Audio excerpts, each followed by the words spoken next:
Welcome to Novara Live. I'm Michael Walker, and I'm joined by the other Mike Bankole. Mike, how are you doing? I'm very well, thanks, Michael. Hope you're well. I shouldn't really have called you the other Mike. Maybe I'm the other Mike. It seems slightly disrespectful in retrospect. But I said it with the best of intentions, is all I can say. We have some big stories coming up on tonight's show. North of Tyne Mayor Jamie Driscoll hits back at Labour's Rachel Reeves. Right-wingers have given some ridiculous takes on the heatwave currently ravaging southern Europe. And we'll also be discussing the terrible state of renting in the UK. I know this is not going to be news to you, but it's really bad. And we've got some more statistics to show you that show just quite how bad it is. In the early hours of this morning, Alison Rose, CEO of NatWest Group, resigned over the Nigel Farage bank account scandal. It came after she admitted earlier in the day to being the source that the BBC had based an inaccurate article on. That piece stated that Coutts had closed Farage's bank account because he had dropped below the minimum financial threshold. It was co-written by the BBC's business editor, Simon Jack. The night before that article was published, Rose and Jack had both attended the same charity dinner. In her statement admitting to being the source of that piece, Alison Rose said this: "I repeated what Mr. Farage had already stated, that the bank saw this as a commercial decision. I would like to emphasise that in responding to Mr. Jack's questions, I did not reveal any personal financial information about Mr. Farage. Put simply, I was wrong to respond to any question raised by the BBC about this case. I want to extend my sincere apologies to Mr. Farage for the personal hurt this has caused him, and I have written to him today." Now, I don't think this has caused Mr. Farage much hurt. He has been absolutely loving this, a moment in the limelight. Now, of course, that doesn't mean that cancelling his bank account was not the wrong thing to do. Now, it might have seemed inevitable, but Rose's resignation still came as a bit of a surprise, and that's because the bank's board publicly declared their, quote, full confidence in her just hours earlier. And the resignation appears to have followed an intervention from the government shortly after NatWest announced it had confidence in Rose. The Sun's political editor Harry Cole posted this. So he says, "New Chancellor Jeremy Hunt is understood to have serious concerns about Dame Alison Rose's handling of the NatWest Coutts Farage affair." That was quickly followed by this preview of the Times morning front page. Number 10 wants NatWest boss to quit over Farage. You can see that number 10 want this person to quit. With political pressure mounting on the bank, 39% of which is owned by the government, Sky's City editor revealed this just after 11 p.m. The board of NatWest Group is meeting now to determine the future of Dame Alison Rose, its CEO, after she admitted disclosing inappropriate information to a BBC journalist. It's expected that she will step down, although no final decision has been taken, more soon. Then at 1:30 a.m., which is always a sign that, you know, a business is organising in a very professional way, sending out press releases at 1:30 a.m., the bank emailed this statement to journalists. "The board and Alison Rose have agreed by mutual consent that she will step down as CEO of the NatWest Group. It is a sad moment." So clearly the board wanted to keep her. Politicians had a different idea, and she has now gone. That's a very significant scalp for Nigel Farage, but it does not seem as if he is done yet. Today, he called for the entire board of the bank to step down. He wants this story to keep going on. Here's Farage on GB News explaining why. I mean, none of this adds up. None of it makes any sense. But it was interesting, wasn't it, last night when she said, look, I did reveal he was a Coutts customer, but I didn't discuss the details of his account. Well, contrast that with what Deborah Turness, the CEO of BBC News, said. She said, not only did we get the original story from a trusted and senior source, but we went back the next day and double-checked it. So it was pretty obvious last night that either the BBC weren't telling the truth or she wasn't telling the truth. And the board of NatWest endorsed her position. That's why I say they simply all have to go. The political consensus seems to be that Rose, in saying anything to a journalist about a private account, said too much. Rishi Sunak has reportedly sacked Rose from her job as advisor on his council for business. Speaking on Radio 5 Live this morning, this was Labour leader Keir Starmer. Oh, look, I think NatWest got this one wrong, and that's why Alison Rose had to resign, really. I think that's fairly straightforward. Now, that was different to Labour's position yesterday. We're getting used to this. Speaking to Channel 4 News before Rose's resignation, Shadow Chancellor Rachel Reeves said this. I don't like some of the, frankly, what I see as bullying attitudes towards her. She's the first female chief executive of NatWest. She took over at a time when that bank had real big problems. It seems to me that Alison Rose has done a good job turning that bank around, but I don't know the details of this specific case. Let me say this, if I was in the Treasury at the moment, rather than Jeremy Hunt and his Conservative ministers, I'd be spending my time this summer trying to ensure that families in Scarborough, like the ones I've spoken to today, are properly protected during this cost of living crisis, rather than picking a fight with banks on behalf of Nigel Farage. That footage was released by Channel 4 News this afternoon. It was from a pre-recorded interview from yesterday. And it seems like evidence of another Labour U-turn, although Rachel Reeves has since said, or at least her office has since claimed, that it's not fair for that conclusion to be drawn, because it was said before Alison Rose admitted she was Simon Jack's source.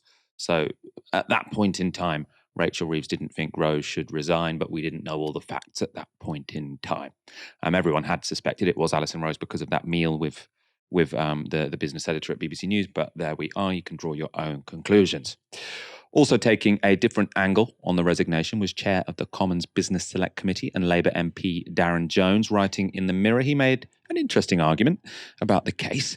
Jones begins with this: why did Number 10 intervene on a consumer complaint between an individual and a bank? And why did the Treasury intervene on what appeared to be an individual breach of data protection and banking regulation? It's because the individual in question has power over the Conservative Party, but ordinary customers and workers like you and me don't. The government certainly appeared to encourage the sacking of Rose, and we should ask, why single her out for special attention? What about other CEOs who've behaved badly? Well, Jones' argument goes on to say this: what about the CEOs who have walked away with customers' money or pushed financial risk on the taxpayer, like the CEO of Avro Energy, who was never qualified to run an energy company, a company which went bust, the £700 million cost of corporate failure picked up by bill payers, a CEO who walked away with millions of pounds of customers' money with no consequence. Or the former CEOs of Thames Water or the regulator Ofwat, who allowed £14 billion of debt to be put on this too important to fail utility that only the taxpayer can save if it goes bust. And he goes on, what about the CEOs who use technology to oppress their workers, as I highlighted in cross-examination of senior executives at Amazon and the Royal Mail? Any action from Downing Street? None. Or the CEOs that aggressively used fire and rehire tactics, for example, at British Gas and now at Asda. Through our work on the Business Committee, ministers agreed to update the guidance on the use of fire and hire, but have they introduced the employment rights bill promised in the 2019 Conservative Manifesto? No. Have they improved the enforcement of labour laws in the UK? No, even though they said they would. One response Jones received on Twitter when he made these points was that NatWest, unlike many of the companies listed, is part owned by the government. That's a legacy of the post-financial crash bailout, and the taxpayer currently owns 39%. But Darren Jones makes the reasonable point that there are other publicly owned firms where CEOs have questions to answer. He writes this: we own 100% of the post office. Has Downing Street intervened on the CEO there, who has taken bonus payments based on false information in relation to the Horizon scandal? Of course not. The Horizon scandal, if you haven't heard about it, you really should look it up. Really, really appalling. Lots of people that worked in post offices around the country, they had a computer system that didn't work properly, which made it look as if they were stealing money. They all got sent to prison for fraud when actually they were just using a computer system that didn't work. There was a terrible cover-up, and Darren Jones is saying that there wasn't proper justice for the people in charge of the company. Another decent point was made by Martin Lewis, who posted this on Twitter. A thought: UK banks deliberately, systematically missold by script over £40 billion of PPI, ripping money out of the hands of the public, including many vulnerable people. No bank CEO resigned. Let's hope the standards of accountability set today for bank C-level staff. C-level staff means the C-suite, so CEOs and CSOs, which post-2007 bailout must be seen as a public service as much as private companies, continues for all scandals going forward.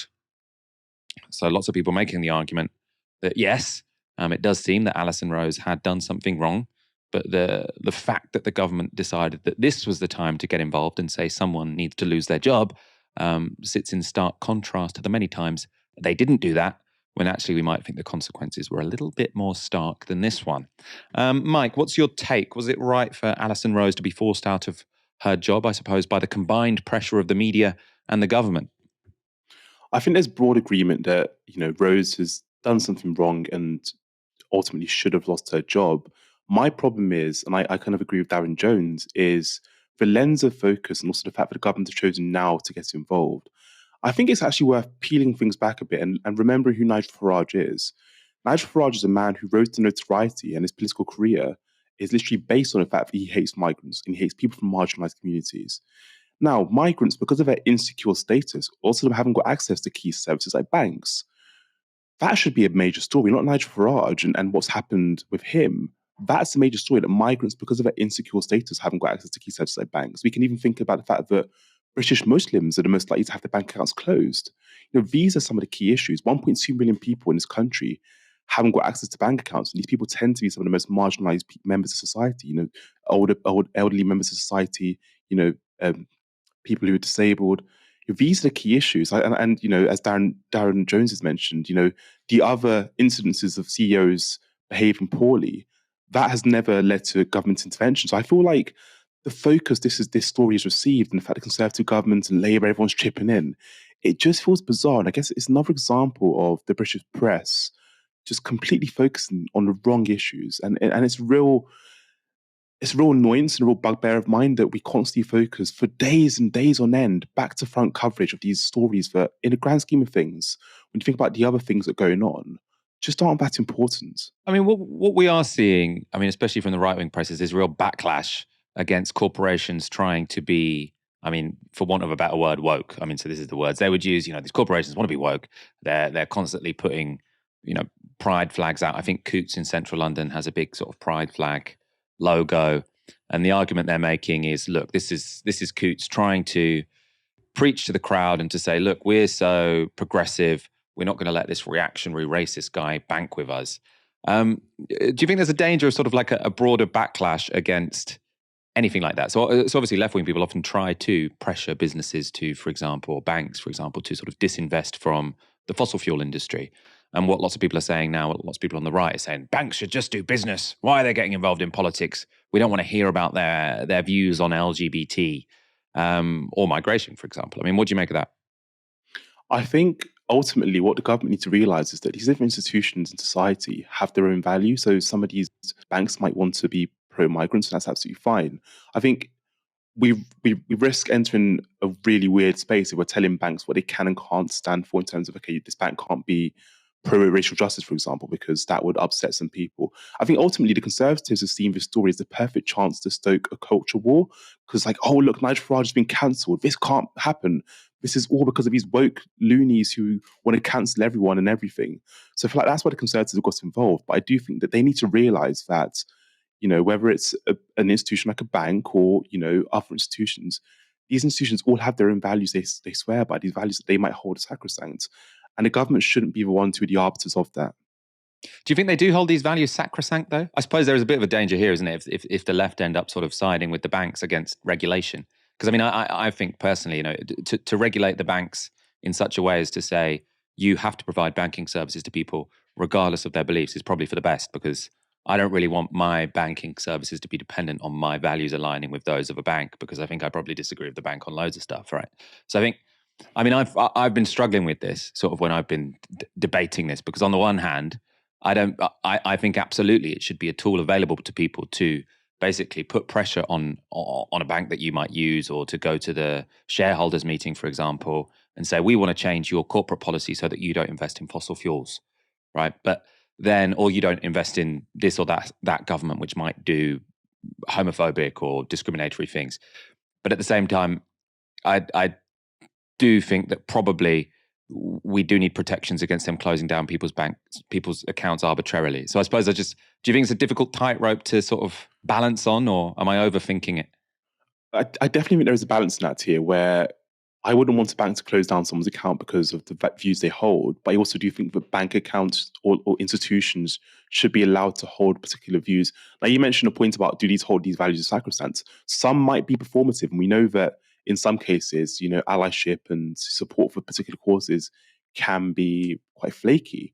But at the times when it's not, and when these institutions do generally hold these values, they're kind of entitled to that. But again, it's definitely a tightrope, because I would stop short of excluding a particular person from a service because of their views. So it's definitely a tightrope, and it's one of those issues I think is going to dominate a lot of our discussion in the months to come, because culture wars and kind of conservatives latching onto these stories is going to be a thing. No, I think that's interesting. I mean, I think what is playing out in lots of institutions is that you have got socially liberal staff members, the more junior staff, but so all of these organizations, obviously, they try and recruit people straight out of university because of how political polarization works in this country. Young people tend to be very socially liberal.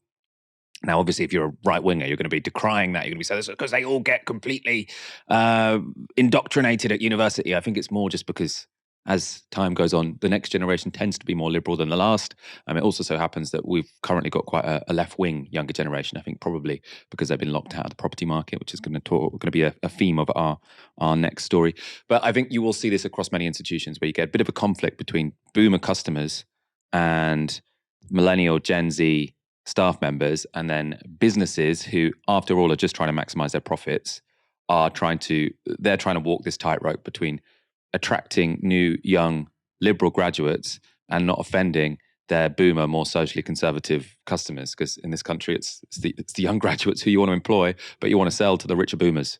So I think there is going to be a conflict, which we're going to see come up again and again and again in different institutions. Obviously, America are far ahead of us in terms of this huge debate. It's not something that we should be jealous of them for being ahead of. I hope we don't get to the stage that they are at, but I think we will keep seeing stories such as this. If you are currently looking to rent a new home, look away now, because this will not put you in a good mood. It's a chart from the BBC using Rightmove data, and it shows the average number of people that inquired for each rental property put on the market across 3 different years. Now, first, it shows you the situation in the Northwest. In that region, if you put a flat on the rental market in 2019, it would get an average of 7 inquiries. So 7 people sort of saying, I want to look around this house. That's now up to 30. So instead of competing with 6 other people, you're now competing with 29 if you're looking for a flat in the Northwest. Now, according to this data, that's the worst place to try and find a place to live in the UK right now, but it's also pretty bad in Scotland, where inquiries per property have gone from 8 to 27, and the Southwest, where inquiries have gone from 7 to 27. Across Britain, inquiries made per property have gone from 6 in 2019 to 20 this year.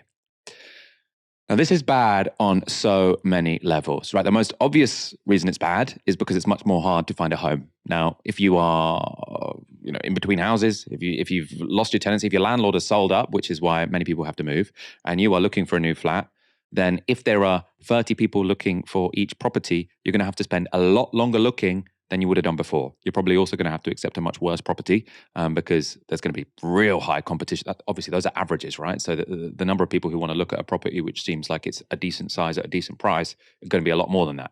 So you're going to get a worse place. The rent is going to be higher because obviously landlords are able to push up rent if there is a shortage of property compared to demand or relative to demand, and that's clearly the case here. I think also one of the things that I find, I think, to be honest, it's probably the price and the difficulty of finding them that are going to be the big issues that affect most people. But I think one of the darker elements of this, and one that I find sort of the most morally repugnant, is how much power this gives landlords.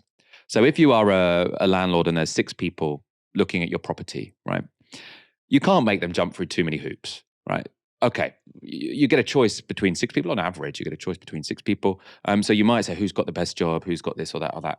If 30 people are looking at your property and you get to choose between 30 people, you can ask all sorts of bizarre questions. And we don't have particularly good laws around this. So when I was making my podcast about rent, for example, you've got people who feel like they've been racially discriminated against, people who've been asked about their sexuality, people who've been asked what their parents do, right? So you've got these landlords who are saying, I can do anything here. I've got so much leverage. I've got so much bargaining power.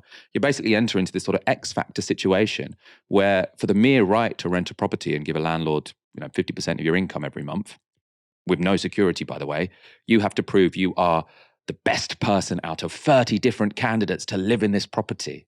It's like it's like you're going on The Apprentice, just for the minimal right to have a home to live in. So I think that the amount of power this gives landlords vis-a-vis tenants just makes my skin crawl, actually. Let's talk a bit about why it is so hard to find a property these days. One reason is landlords are selling up. So I said landlords have lots of power vis-a-vis renters, but still for some reason, they want to sell their houses. Why are they doing that when they can have this much power? Well, a landlord gave this sub-story to Newsnight this week. I think the upcoming abolition of Section 21 has encouraged some landlords to advance their plans. They've taken that decision to issue Section 21 notices now because they don't want to be left with just the Section 8 route. And he says more regulation is one of the factors driving landlords out of the market. With the increase in mortgage rates, a lot of landlords are looking to sell. We're working towards, at some stage in the next 4 or 5 years, exiting the market completely. That process has probably been sped up as a result of changes to the legislation around the private rental sector in the last 4 or 5 years particularly. On a personal level, I've got 7 properties I'm losing money on month by month. We've got some long-term tenants and I want to look after them. It needs, no matter what rent I charge, it needs to be affordable for the people in the properties. It needs to be affordable for someone to move into the property, right? So lots of people now are moving out of their flat or they're having to accept very high increases. For example, I had to accept 15% last summer, 12.5% this summer. You'll know this if you watch this show regularly. It's the bugbear I'm always complaining about. Maybe you're sick of hearing me talk about my rent, but if you're not, I will do it some more. Where was I going with this? I got distracted by my own pet peeve. What this landlord is saying essentially is that we've got too much regulation on us, so we're exiting the market. Now, the first thing I should say is I have no sympathy for any of these people. Landlords who say, oh, we've got too much regulation. Why can't we just evict our tenants whenever we want? Your tenant is paying your mortgage. Being a landlord is not a job. This is basically neo-feudalism. Terrible. At the same time, what he's saying is partly true. Landlords are just there because they want an easy income. If that income stops being quite as easy, they might sell up. Now, they sell up. Some renters might be able to buy some of those properties, but it is the case that people who aren't renting, so homeowners, they under-occupy homes. So there'll be sort of 2 people in a house where if it was being rented, there might be 4 people. So one of the reasons we have a shortage in the private rental sector is because landlords are selling up. And one of the reasons they are selling up is because of regulation. Now, this is not an argument against regulation. This is an argument as to why we need a very holistic approach to housing, which includes the government building lots and lots of social homes. Because if the government says, oh, we can't really do anything about the supply of housing, we can't build anymore, what we'll do is we'll do a bit of help to buy, we'll do a bit of regulation so people who are already renting have a few more rights. I want them to pass that regulation, by the way. I think it is worth the cost. But the costs are that it might be even harder to rent a home. And therefore, we desperately, desperately, desperately need the government to start putting up some money so councils can build more social housing. I always talk about Vienna, 60% of people live in social housing, and they love it. The Economist's #1 city to live in the world. Just a data point. So I've seen lots of people suspicious as to whether landlords are actually selling up. So some people are saying, look, this is just them flexing their muscles to avoid regulations. It's just a threat. They're not going to follow through on it. There is, though, some pretty solid evidence that they are already selling up. So this is from an LSE report. You can see here, this is measuring, which is basically a proxy for how many landlords are selling up. So the number of homes which are going up for sale each year that were previously listed to rent. So this is not homeowners selling their homes. This is landlords selling their, well, not their homes, but landlords selling the houses they own. In 2018, only 9% of houses sold were for rent, were sold by landlords. Now 40% of all houses sold are sold by landlords. So you can see that landlords are exiting the market, which along with net migration, which probably will be putting some pressure on rents. Now, this for me is not an argument against migration. Again, this is an argument for building many, many, many more social homes. So what do we want? We want a society which is rich, diverse, which has lots of migration, where we have a proper regulated private rental sector. And what we need for that is a lot more goddamn homes. Mike Bankole, what's your take on this? I don't know your experience of the London housing market, and I suppose also what solutions would you buy into? I guess the social home solution is a really, really important one. And I feel like, I don't know if you saw the stats earlier, Michael, but there's these stats that came out by the Department of Levelling Up, and they released these stats that basically highlight that we have more children living in temporary accommodation and rate of homelessness has gone up. And I feel like this is all a combination of things, the lack of social housing available, these kind of crippling rental costs that you have spoken about so eloquently in the past, and also maybe the lack of kind of housing benefits to support those, kind of the lower end of the kind of like wage structure in Britain at the moment. So I think building social homes is really, really important, and also maybe rent caps will be really, really important so rents don't spiral out of control. And I think a third thing that needs to happen is we need to really rethink the right to buy scheme, because what that did is that ate into the stock of social homes. So part of the reason we haven't got a lot of social homes available is because they've been bought out. And often these homes are now owned by landlords who rented them out for exorbitant kind of rent prices. So I actually think that we need a complete rethink of how housing works in this country. Part of that is building new homes, but part of that is also abolishing schemes like the right to buy scheme and protecting renters, protecting renters against these kind of spiraling costs. So landlords can't just kind of raise the cost of rents as and when they want, kind of arbitrarily, because renters are suffering. And I think it's important to focus on the kind of mental stress this can inflict on people, looking for a home and struggling to look for a home, or living in temporary accommodation, being homeless. This is an unbelievable amount of stress we're placing on people in Britain. And I think it's an absolute farce. Regular Novara viewers will have heard of Jamie Driscoll. He's the North of Tyne mayor who recently resigned from Labour after being blocked by the party from standing as the mayor of the North East. He's now standing as an independent in that race, and he's already raised £120,000 to fund his campaign. Labour's Rachel Reeves is not impressed, though. She told the local Chronicle this: "It's up to Jamie Driscoll what he does, but he was ruled out of standing as the Labour candidate next year because Keir has taken an incredibly tough stance on anti-Semitism. He said it was the first commitment he made as the incoming leader of the Labour Party, that it would tear anti-Semitism out by its roots. And, Jamie Driscoll, against good advice, shared a platform with people who had been expelled from the Labour Party for anti-Semitism. And I'm not going to make any apologies for that tough stance on anti-Semitism. It is a deep shame and a deep stain on the Labour Party that when Jeremy Corbyn was leader of the party, that anti-Semitism took hold, and so that's why Jamie Driscoll was barred from standing as a Labour candidate." Jamie Driscoll has hit back. He told the paper this: "Rachel Reeves has made herself look foolish here. Labour HQ or whoever is advising her has given her a hospital pass. The NEC panel that interviewed me categorically told me that there was no allegation of anti-Semitism against me. Ken Loach was not kicked out of the Labour Party for anti-Semitism. He is a highly respected British filmmaker who recently received a standing ovation at Cannes. His latest film, The Old Oak, set in the North East, was partially funded by the BBC." He goes on, "He recently got invited to meet the Pope in the Sistine Chapel. Is Rachel Reeves saying Pope Francis is anti-Semitic? Someone should ask her. The whole thing stinks of double standards. Keir Starmer appeared in the Ken Loach film McLibel and even used footage from this in his leadership campaign video. Ed Miliband recently interviewed Ken Loach on his podcast and talked about, guess what, films. Will they be forced to explain their actions and blocked from standing for public office?" Now, one thing I would say, don't give Keir Starmer an excuse to sack Ed Miliband. He's the only person in the shadow cabinet who seems to have a modicum of interest in any kind of radical policy. But I do see where Jamie Driscoll is coming from on that point. I suppose, to put forward the counter argument, they'd say when Ed Miliband did that interview, Ken Loach hadn't been expelled. I obviously don't think Ken Loach should be expelled. And I also think it's stupid to be a political party where you can't stand as a mayor and interview a very highly respected film director who made a film in your region. It's completely ridiculous. I think it looks bad on Labour. What's going to be really interesting here, actually, so this is, in a way it's unfortunate. So it used to be the case that in regional mayoral elections, you would get to vote your first choice and your second choice. And what that meant is that there was less risk of splitting the vote. So you could do it in London, where I live, of course. If you really didn't want the Tory to get in and you didn't mind Sadiq Khan getting in, you could do Sadiq Khan second and the Greens first, for example. If the Greens weren't in the top two, then your vote would get redistributed, and you know that you'd be able to keep the Tories out that way. Now, if that was the case in the North East, this would be a much simpler decision for everyone to make, because you can either put Jamie first and Labour second, or vice versa, and you're going to keep the Tories out.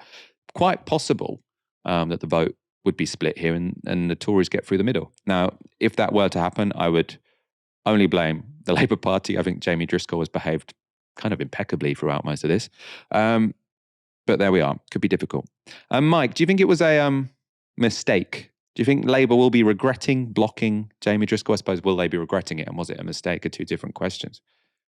Would they be regretting it? No, because this is a concerted effort to cripple a particular section of this party. And I feel like Labour are kind of treading a really fine line, where it seems as though the line seems to be, if you are left wing, you are predisposed to be anti-Semitic. And that's a dangerous line to kind of draw, and that seems to be the line that they are drawing at the moment. So I feel like, Driscoll's actually behaved really, really well, like far better than others would have behaved given the circumstances and given what he's going through. I think he's been polite. I think he's been articulate, and I think he's actually been, bit his tongue far more than others would. So I think he's exposed their double standards and their hypocrisy. But will Labour care about this? Probably not. He's the sort of person they want to offend at the moment. He's the sort of person they have very little regard for at the moment. So whether this will bother them or not is not the question. I think the question is, given that, as I've mentioned before in Novara, we have this two-party system.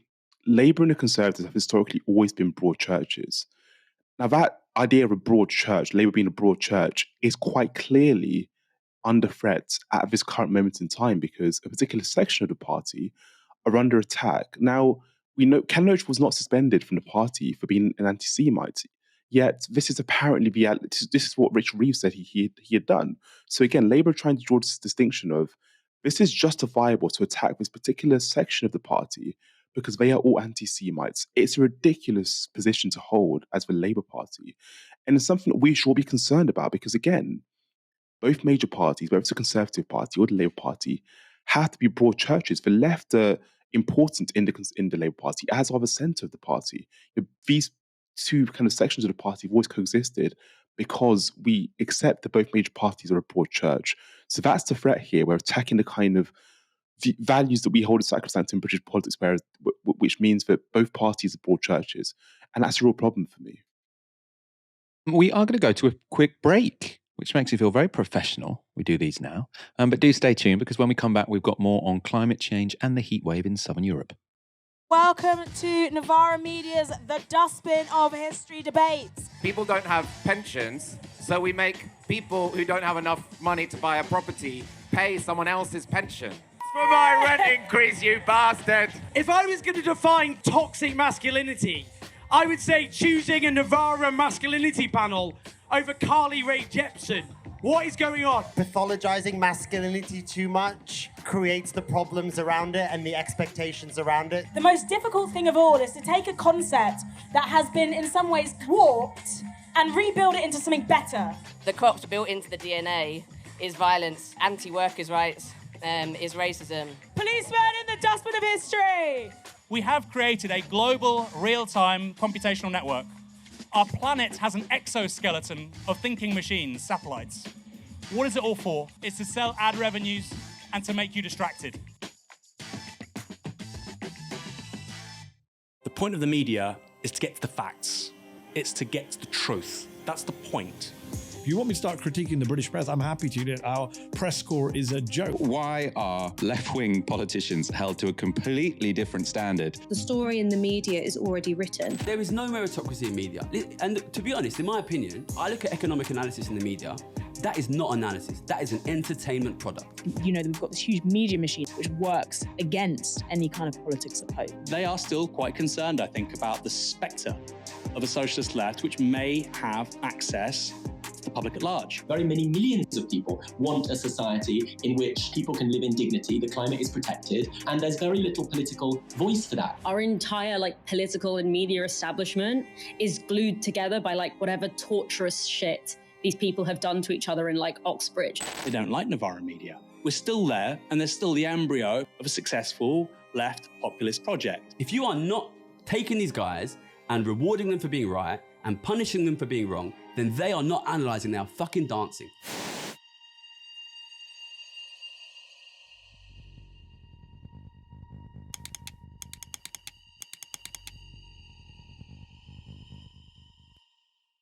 I hadn't seen that clip before. Apparently we do these on quite a lot, just not on my shows, but that was very inspiring. If you're also inspired, please consider donating to us.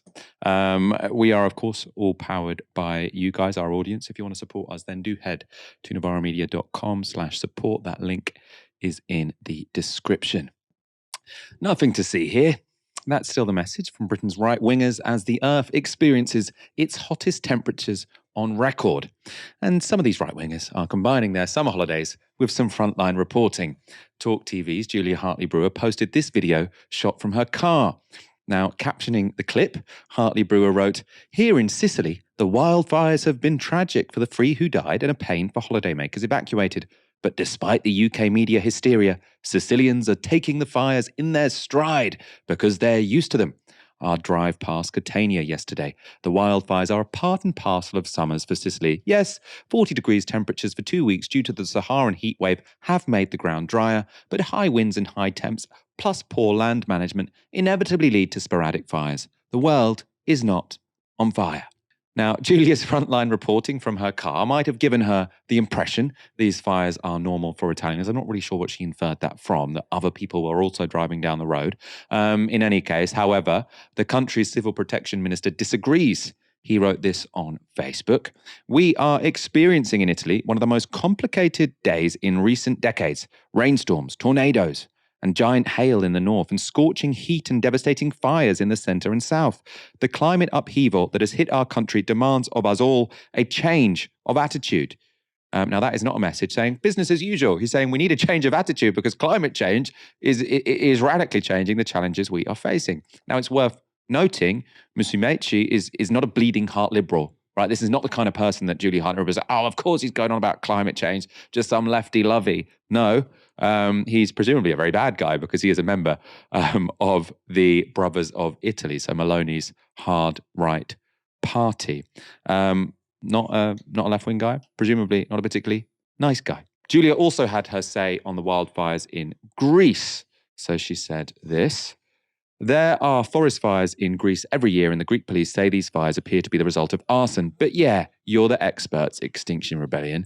And she is, as you can see, this is aimed at Extinction Rebellion, who had been tweeting about climate change and sort of disagreeing with Julia Hartley Brewer, claiming it was just summer.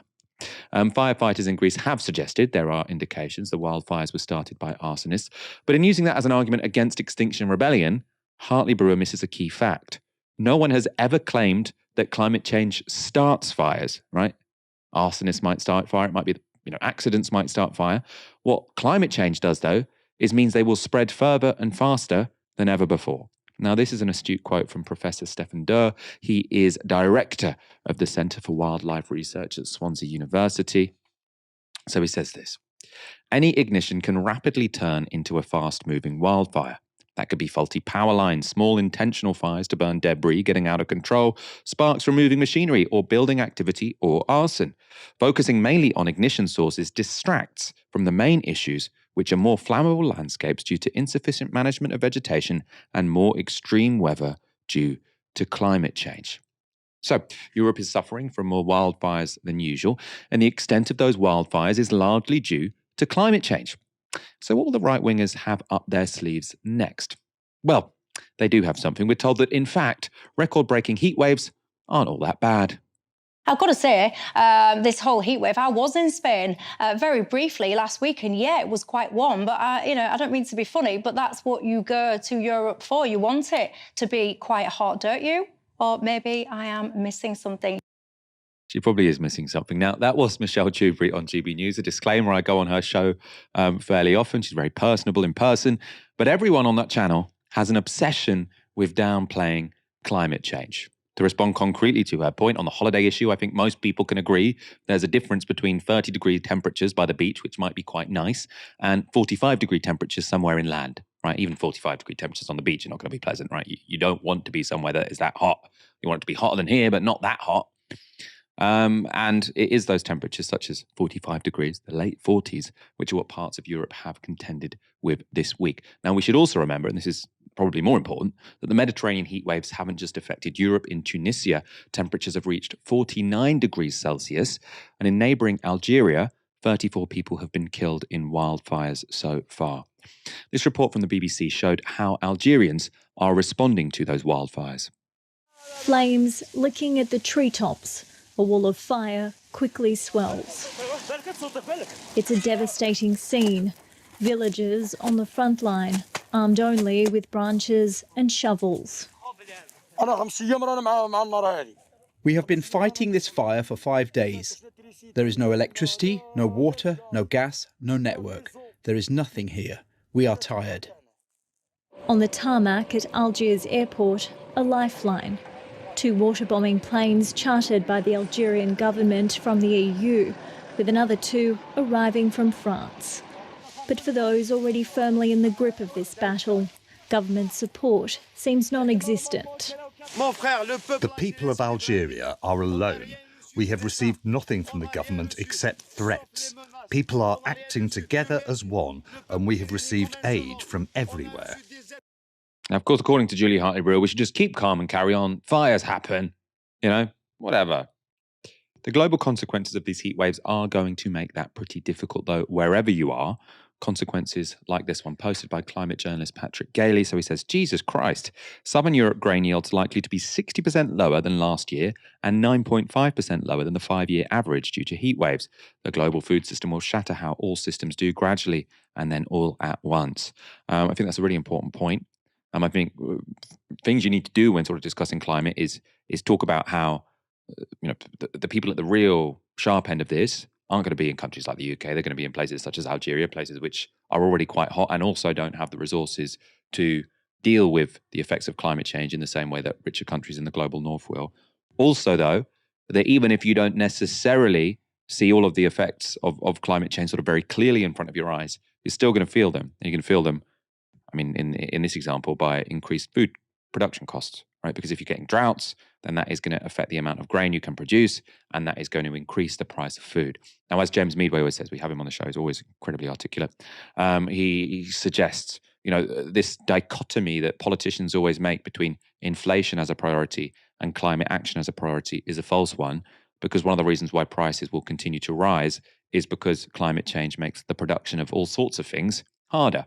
Now, that's in part because, you will get droughts and hot weather. It's also just because things become much less predictable. We know that extreme weather becomes more likely in climate change. So that means that even if we say, Northern Europe's hotter now, so that actually makes it easier to plant certain things. It might be harder to grow stuff in Italy, but it might be easier to grow stuff in Germany. Maybe in Italy, they can just plant different crops. There are things you can do to try and, I suppose, adapt to changing climates. What is very, very difficult to adapt to, or at least to adapt to without incurring huge costs in the process, is just extreme weather that's very difficult to predict. So there is no way by which climate change at the scale we're already seeing is not going to affect us all. Mike, what have you made of this? Now, when climate change was discussed for a long time, right-wingers would try and sort of say, this is just bunk, we're going to critique your models, et cetera, et cetera. Now we are seeing it, right? So earlier this month, there was a week whereby one day was the hottest day ever on average. That record was broken on the Tuesday, and that record was broken again on the Thursday, right? And I don't think temperatures have fallen below that record breaking or fallen below the previous record since then. So these are average global temperatures. Now, it's very, the facts are in front of people's eyes, and still you're saying, this is catastrophizing. We need to have some perspective. We need to calm down. I mean, what do you make of it? I think the kind of modern right and how they want to deal with the climate crisis is to minimize it and frame it as a liberal confection. So these liberals getting upset about just a bit of hot weather. I mean, who doesn't like sun in Spain, right? I think the problem is that presenting the abnormal as normal is undermining the kind of fight for climate justice. And I think this is a real threat that, we on the left and people who care about the climate really need to deal with. The fact that there are going to be these dissenting voices. It wouldn't surprise me if someone like Nigel Farage, for example, entered this and became more vocal critic of, the fight for climate justice. But these dissenting voices who want to undermine the fight for climate justice and present it as some liberal confection, all of us getting upset over nothing, that's a real threat. And we've already seen both major parties dilute their, policies when it comes to climate justice. So Labour and this whole ULEZ fiasco, following the rice slip and the Uxbridge rice slip by-election, that's not a good thing. And we can't let the right, and this idea that, some members of the electorate are going to be upset by our climate policy. We can't let these things stop us from this really pressing issue. This is an issue that is ultimately a matter of life and death. As you mentioned, people in the global south are going to be affected the most by this. Eventually, we're going to be affected in ways that are going to be, we already are being affected in ways, but it's going to get worse and worse for all of us. So we all of us across the world, there's real need for a collective effort to fight climate change. And I feel like these dissenting voices, the Julie Hartley-Brewers of this world, the GB News gang, all of these people who want to minimize and play down the kind of climate crisis, they really risk, this real important fights that we have on our hands as an entire planet. The entire planet is going to be engaged, needs to be engaged rather, in this fight for climate justice and this fight for a greener, more sustainable planet. I think the real danger will be if that sort of politics infects the top of the Conservative Party. Now, obviously, we've got all sorts of critiques of the Conservative Party, and especially when it comes to green things, Sunak, pretty appalling, right? So we've seen all these sorts of very high-profile people complain about Sunak not taking climate seriously. They're obviously responding to these heat waves by sort of suggesting they're going to drop climate pledges here, there, and everywhere.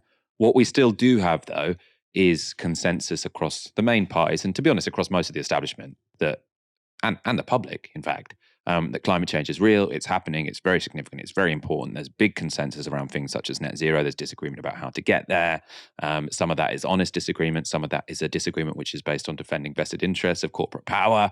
It's difficult sometimes to arbitrate between the two, but both of those things are going on. What we don't have, though, is a establishment force, really, which is just trying to just throw shit at the whole conversation by saying, is it really climate change? Is it really a problem? Da, da, da, da, da. Now, obviously in America, they've got that because the Republican Party is full of people saying that. Then Fox News backs it up, and there's sort of this positive feedback loop between the two, which just gets more and more extreme. And it means that very, very difficult to make any kind of long-term policy here. Hopefully, we can avoid that. But I think it's very likely that if Labour win the next election and Tories go into opposition, they will end up with a leader that, at the very least flirts with climate skepticism. And if that's the case, obviously opposition parties get a lot of time in the news. You could have a much more sort of dangerous feedback between the Conservative Party and outlets like GB News when it comes to sowing climate doubt. Mike, thank you so much for joining me this evening. Always a pleasure. And thank you everyone for watching. Come back tomorrow for another live stream from 6 p.m. For now, you've been watching Novara Media. Good night.